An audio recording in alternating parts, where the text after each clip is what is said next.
Salamat po. Maraming salamat kay former Undersecretary Ben Ranque. Maya-maya po makakasama natin si Maestro Ado Paglinawan para po sa pagbibigay ng solidarity ng koalisyon ng mamamayan kontra gyera.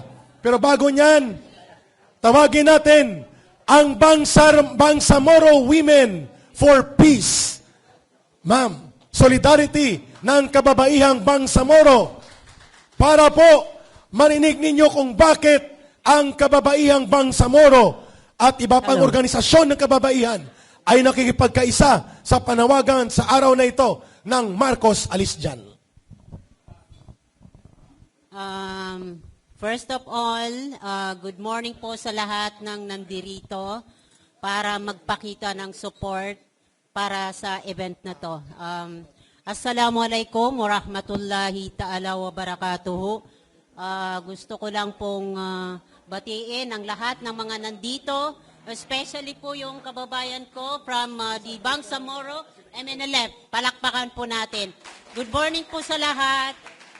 So, kami po ay representing the Muslim community na naninirahan po dito sa Maynila.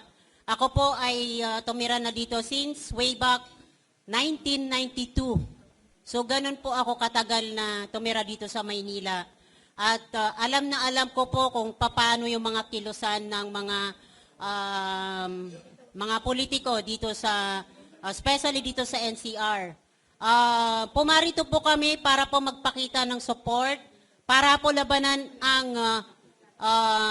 Marcos rehimen na to, dahil po ang pagkakaalam ko po ay sa kanyang binitawang pangako nung nakaraang kampanya ay ipagpapatuloy po niya ang nasimula ng Duterte administration.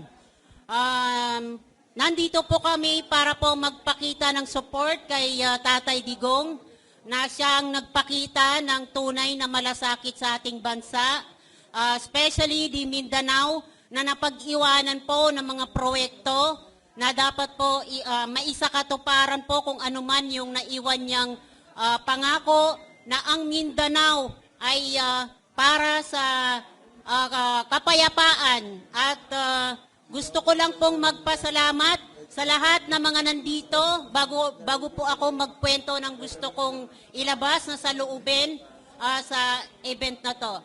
Gusto ko lang pong magpasalamat sa mga vloggers na sumusuporta kay Tatay Digong, especially Inday Sara, para po maipakita natin sa lahat, maiparating ang lahat ng mga hinaing ng kasalukuyang administrasyon na ito. Gusto ko lang pong magsabi ng aking hinaing dito sa Marcos administration. Unang-una po, ang pangako po niya ay bigas. Pero po ang nangyari po ay napako po ang bigas. Umakyat po ito ng napakataas na presyo at hindi na po ito magawa ng paraan dahil po ang kanyang pinapriority ay lumipad kung saan-saan man mga country na gusto niyang makipag-negotiate.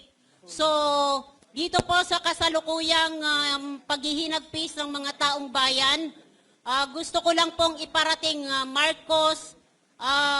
Bongbong Marcos.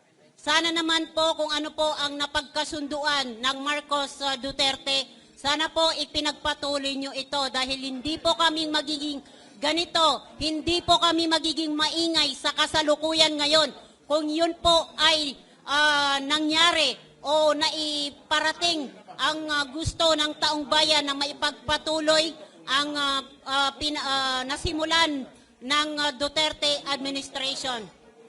Doon po sa mga nakapaligid po kay Marcos, sana naman po, huwag po nating hayaan na malugmok ng kahirapan itong kasalukuyan administration. So gusto ko lang pong magpakita ng support para po sa event na to. Marcos, alis dyan! Maraming salamat po. Maraming salamat sa Bangsamoro Women for Peace and Solidarity.